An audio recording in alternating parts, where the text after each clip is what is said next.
Hello everybody, hope you're all doing really well. This week I've come to the Otira Valley. It's just beyond Arthur's Pass, not too far from Christchurch. It's just a really beautiful valley, and I have no particular plan for any particular shot here. I've been here once before, so this is more of a scouting mission, seeing what I can find for when it gets to winter, when this place is absolutely amazing with all the snow on the mountains.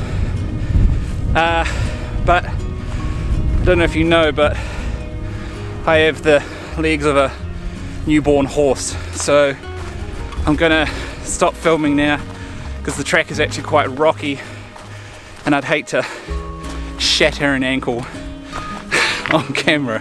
So we'll catch up in a bit.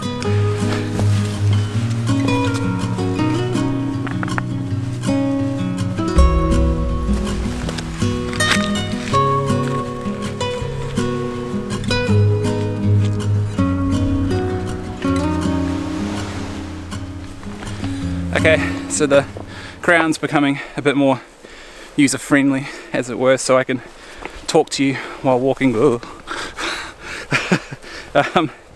So the mountains that surround the valley here have some beautiful yellow morning light on them. To be honest, it's probably a little bit too much light, but you can solve that by having a quicker shutter speed or changing your aperture so you're you know, dimming down the light. But I'm getting to that stage as a photographer where it's not just enough to get a photo of just some mountains. For instance, the mountains behind me here, just up here, they look incredible. They do. There's just some first morning light hitting them and creating some cool shapes, but that's just not enough for me these days. I really try and think of my photos as the whole package. So, you know, what is in the foreground and what's in the background. What in the foreground leads you through the photo to the background, that kind of thing.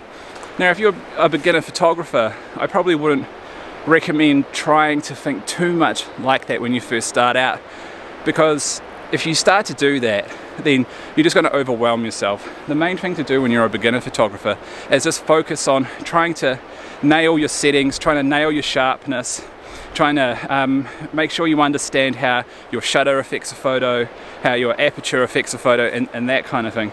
But as you start to progress, you really need to start thinking about what you're trying to convey, what mood you're trying to convey within your photo. And as I say, thinking about your foreground and thinking about the background and how your foreground can lead your viewer's eye into the background. So at the moment, I'm not just stopping and taking any photo. I'm always looking around trying to find some really nice foreground interest and trying to think about, well, the lights on that mountain over there, how and what am I going to use to lead you, the viewer, into that mountain range. So something worth remembering when you're out here shooting.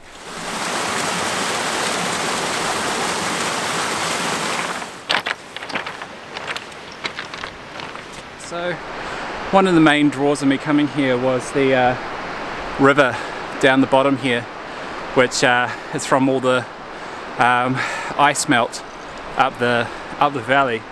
Beautiful blue clear water. So that's where I want to get to. That's what I want to try and shoot. Now, if any of my relatives or loved ones are watching, no, I don't plan on walking down the screw slope. I can hear you yelling into the TV and computer now that that's a horrible idea, and no, I'm not going to do that. So I'm going to go further up the track. Eventually up the track you come to a little footbridge, and from there the rivers are very accessible. It's a lot easier to try and maneuver your way around the rivers and try and find those compositions, so that's what I'm going to do.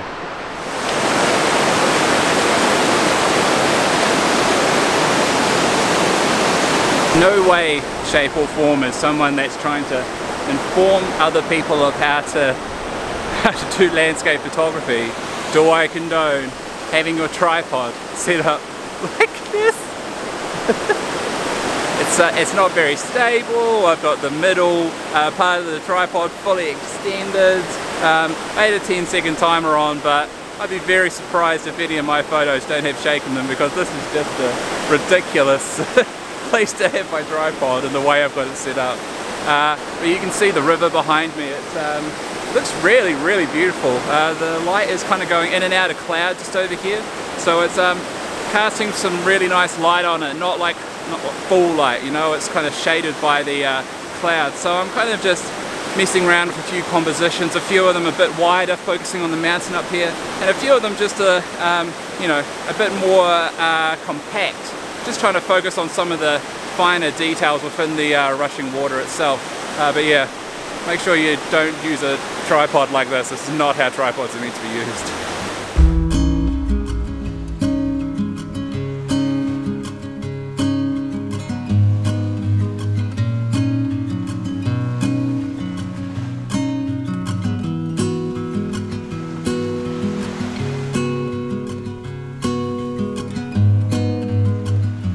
At the moment I've got my tripod and my camera set up here, and I'm shooting up the valley here, so the river's just forming this nice snaking line down towards the valley there, which looks quite nice.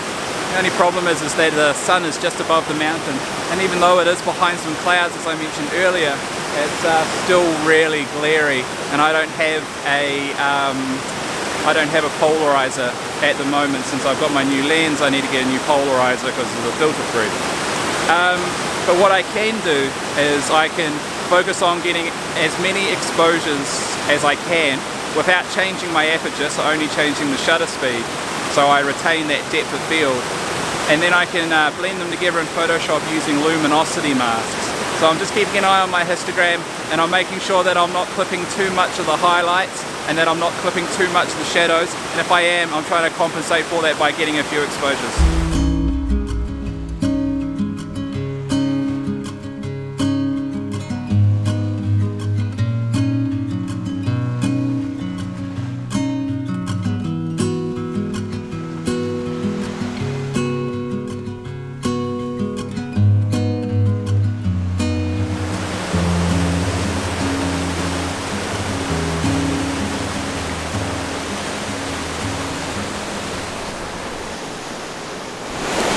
Okay, so what I was just doing was I set my camera up and I was aiming at the footbridge in the distance there, just there.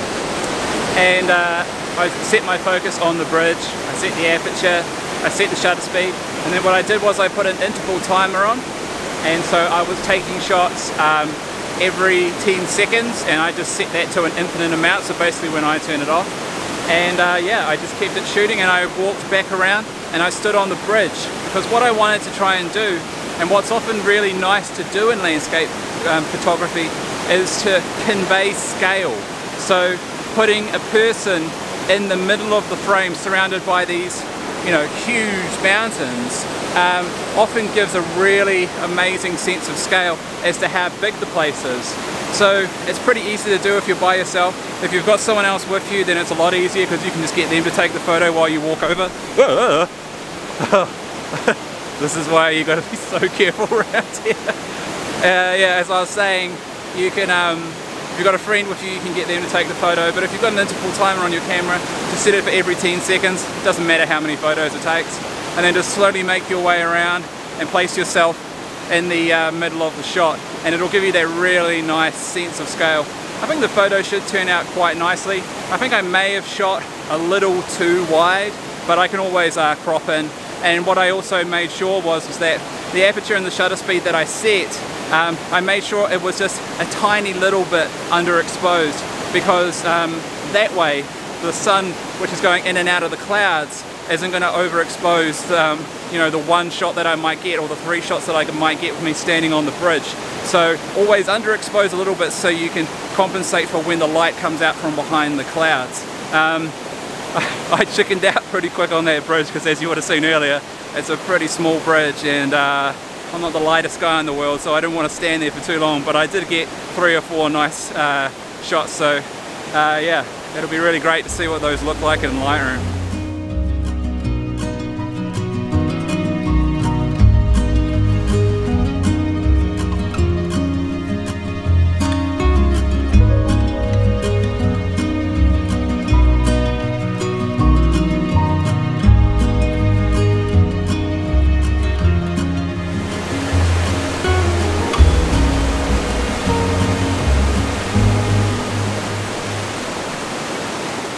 Okay, so final shot of the day. I think I'm starting to exhaust my options here, but it's been good because I've been able to get an idea of what I want to do next time I come out.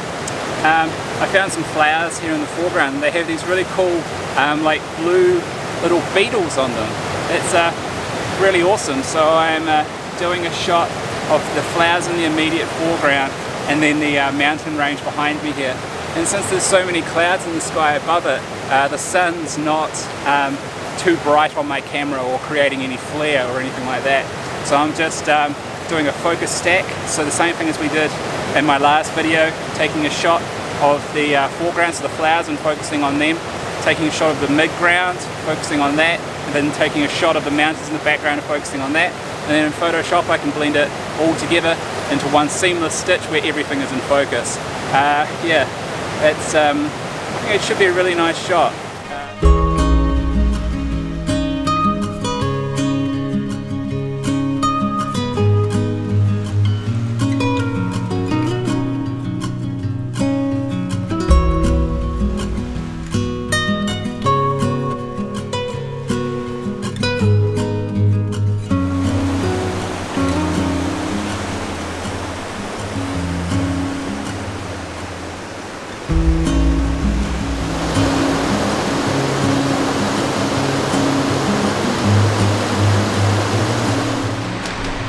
Okay, so I'm walking back to my car now, but before I end the video I just wanted to talk briefly, because earlier in the week I got an email from the editor of the Australian Photography magazine saying that I had won in the highly commended category for their Landscape Photographer of the Year awards.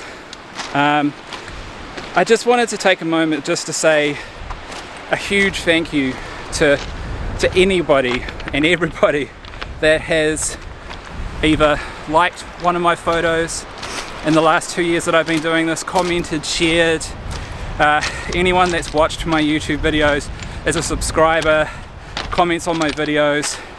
I appreciate it all so much, and to receive an award for landscape photography is just one of the most amazing things that happened to me in the last year, and I'm truly humbled by all of your support and by all the love that you guys keep showing me.